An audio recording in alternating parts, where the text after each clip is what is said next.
네, 안녕하세요. 서울 프로퍼티 인사이트의 김시목 에디터입니다.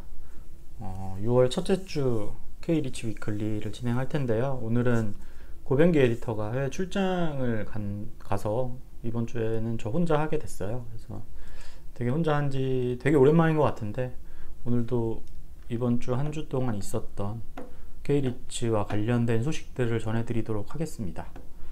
일단 이번 주 한 주 동안 20개 상장 리츠의 수익률은 지난주보다는 조금 올랐고 한 0.39% 정도 수준이거든요. 이게 보면은 최근 한 5주 동안 계속 플러스 흐름을 보이고 있는데, 이게 많이 나올 때는 1, 2% 정도 상승하고 어떨 때는 또 0.1%대, 이번 주처럼 0.3%대 정도로 나왔는데, 또 불과 한 달 전까지만 해도 거의 10주 연속 마이너스 흐름을 가다가 최근에 어쨌든 5주 연속 플러스 흐름을 보이고 있는 것 자체는 다행스러운 측면이 있는 것 같아요. 왜냐면은 그동안 리츠라던가 이런 주가를 발목 잡고 있던 그런 요인들이 완전히 해소되지 않은 상황에서 그래도 플러스 흐름을 계속 보인다는 측면에서는 좀 다행스러운 부분인 것 같습니다.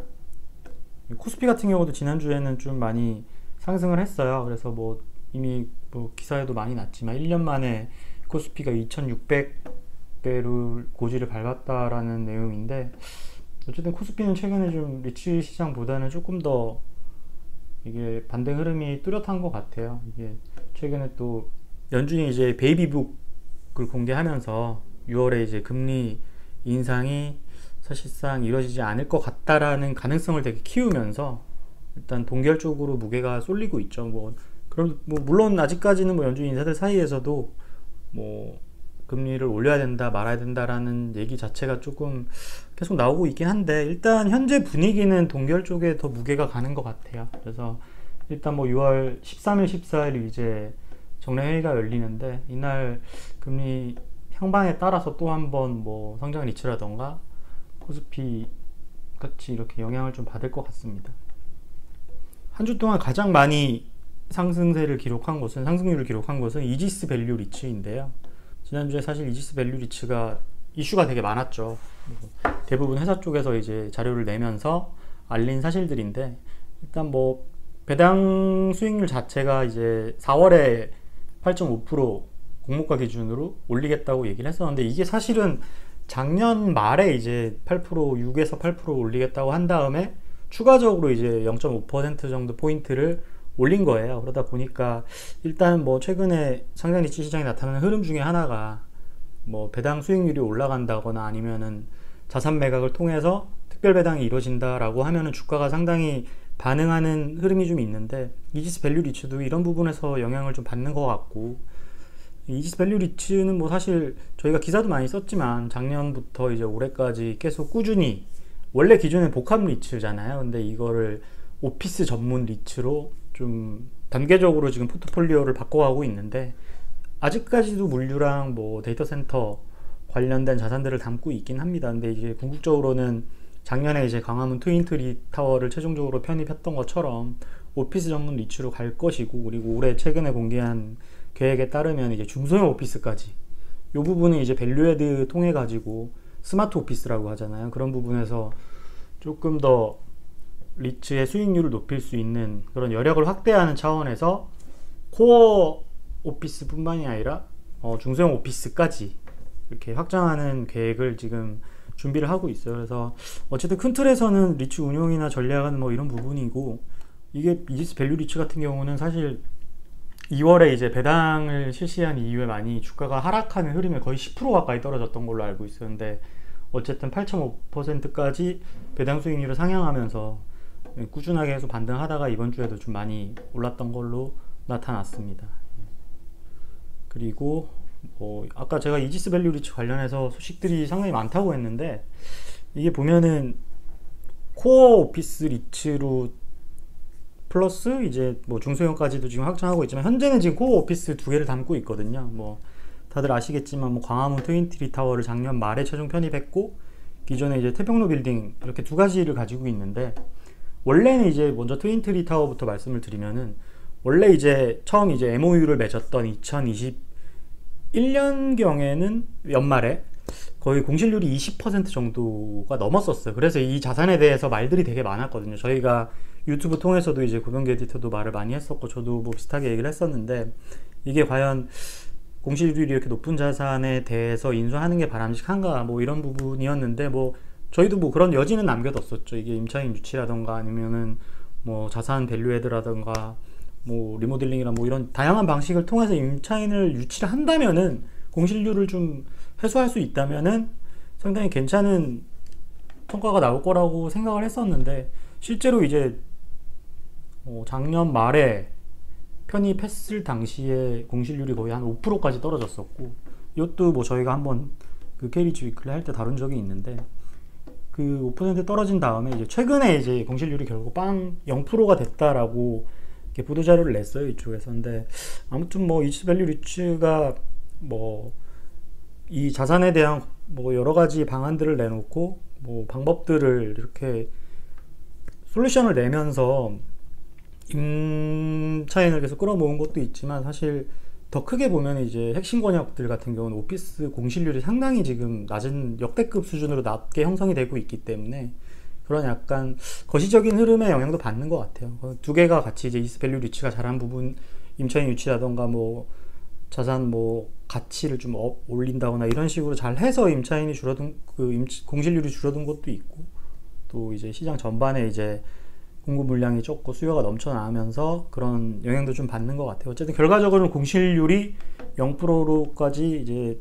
도달했다는 점을 낸 게 하나가 있고, 다른 하나는 이제 이지스 밸류 리츠 태평로 빌딩 이야기인데, 이게 이제 최근에 리드 인증 최고 등급인 플래티넘을 받았어요. 리드 인증 같은 경우는 이제 등급이 4개가 있는데 가장 높은 게 플래티넘이죠. 이게 최근에 이제 최고 등급을 받으면서 이지스 밸류 리츠 같은 경우는 가지고 있는 오피스 자산 2개 다 리드 플래티넘 인증을 얻게 된 셈이에요. 그래서 이제 이게 지금 이게 리드를 단순하게 리드 인증을 받은 것 자체도 중요하지, 의미가 있지만, 이거 이상으로 이제 이지스 밸류 리츠가 향후에 이제 자금 조달이라던가 이런 측면에서 분명히 이런 약간 뭐 프리미엄이라고 해야 되나, 이런 걸 활용해 가지고 궁극적으로는 이제 그린 본드, 그러니까 녹색 채권, ESG 채권을 찍으려고 하는 거예요. 그래서 이들도 뭐 계획을 역시 뭐 공개하기도 했는데, 일단은 이제 이렇게 리드 플래티넘 인증을 받았으니까 이제 앞으로 궁극적으로는 녹색 채권 발행해가지고,